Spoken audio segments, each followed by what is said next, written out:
Good morning. Hope you are well. Give me a hello if you're coming in. Happy Friday. Bank holiday weekend. Any plans? And this is partly why I'm doing this video actually today. Had a chat a few times this week about the eating out guide that we did. And if you want a copy and you haven't got a copy, do comment below of eating out guide and I'll send that over to you. But we spoke about, that's all well and good. But what happens if you've got friends around, you're eating at other people's houses? Any tips on that? And firstly, I just wanted to say that similar rules apply to that. If you haven't read the guide that I put in how you can enjoy yourself, not think that you have to miss out, but at the same time get your health and fitness results, because there always does have to be some compromise. But it's about choosing the right events to really enjoy yourself and choosing ones that maybe you will compromise with. Because when I speak to people in terms of how many social events they have, it's never like every day. It might be twice a week, might be 3 times a week, might be once a week, might be once a month. And depending on that is dependent on my answer.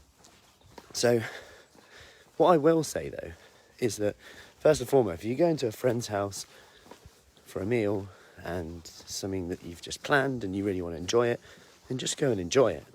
This is why you do what you do. You're not potentially, not necessarily like, there's not the Olympics athlete next week and you got to do X, Y, and Z. I think sometimes the thought of that, all this being perfect, is the reason why we think, there's no point doing it today because I've got a meal out of the weekend. But actually, that's even more of a reason to do it, because that's perhaps why we're doing it. We want to be around for longer. We want to enjoy special moments. Of course, though, if it gets to a point where you have so many social events, lucky you, that you feel it is now stopping you getting the results you want, then of course, then we've got to address the question differently, because at the moment now, because it's not a problem until it's a problem, right?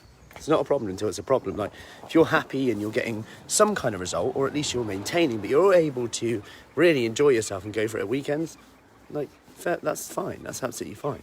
There's no written rule that you have to do X, Y, and Z, lose weight all the time, never drink or anything like that.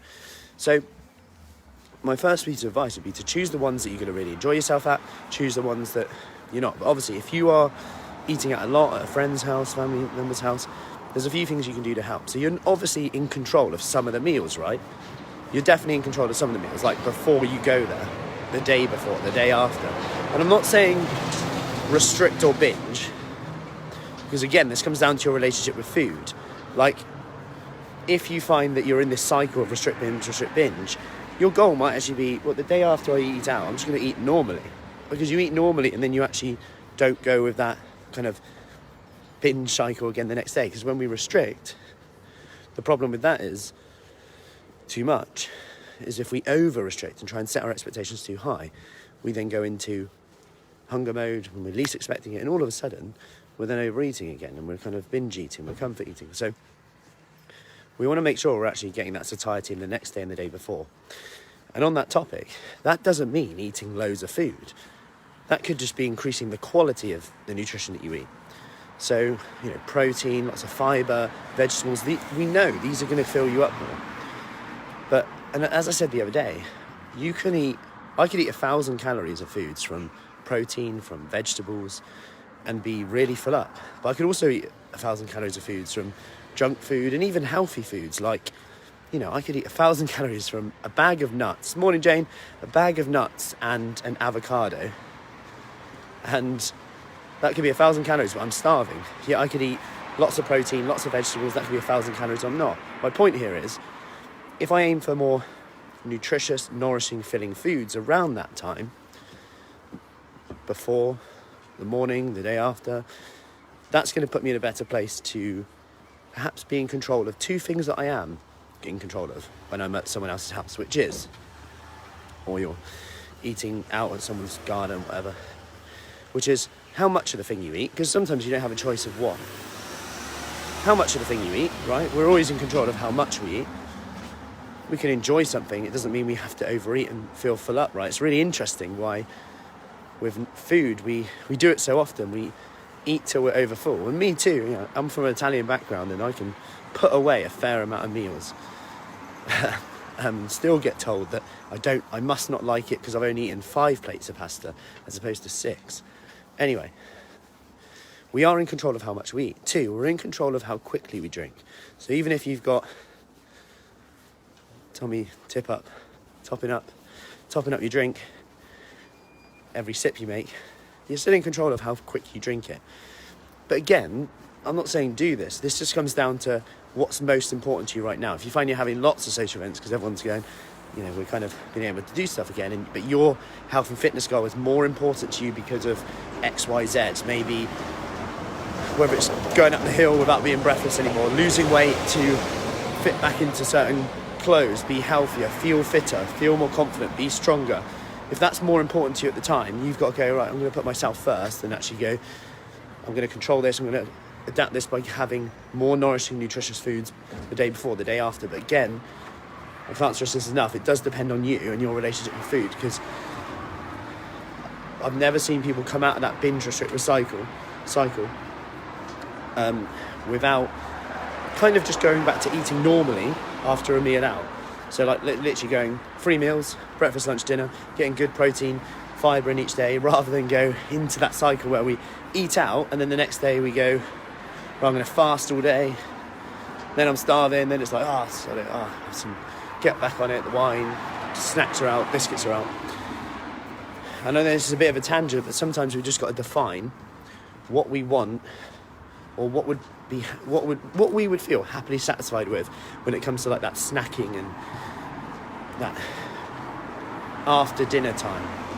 And I'm not actually talking about at someone else's house now, I'm talking about like the day after. If you have compensated a little bit and you're like, I just kind of want something now, it's evening, I'm sat down. Because sometimes we don't we don't get clear on our expectations. So our expectations automatically jump to, what's the perfect day? So then we go, okay, the perfect day is when I'm perfect. And we don't even know what it is. So it's just an illusion. But the problem is, we've now got this illusion in our head that we expect ourselves to hit. So now the problem is one thing we do wrong, we think we failed, then we might as well go all the way to failure, screw it, which is crazy, because you wouldn't buy a holiday, buy a new car and then go screw it, I might as well buy 4 holidays and 4 cars. But we seem to do it with that.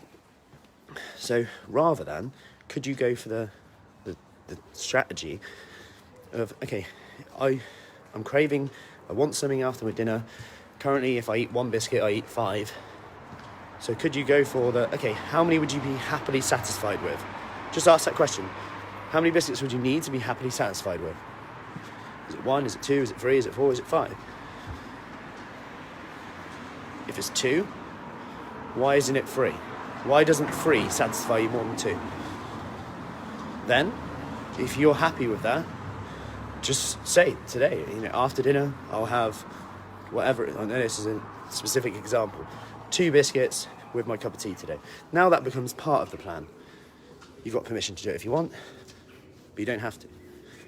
Difference is the permission. 2 biscuits is now part of the plan. And you will have times where maybe, you do have more. But actually 2 biscuits is now part of the plan. Sometimes it's not as fun anymore because we can have it now. So now you're just shifting it. So that voice in your head that normally sets expectations so high that you fail. You've got to lower the bar and be 100% confident you can do that. And that's the key with getting started. Otherwise you'll just wait until the next Monday, the next Monday, the next Monday. Anyway, time to get ready for morning sessions. So I will see you soon. Have a lovely Friday. Take care.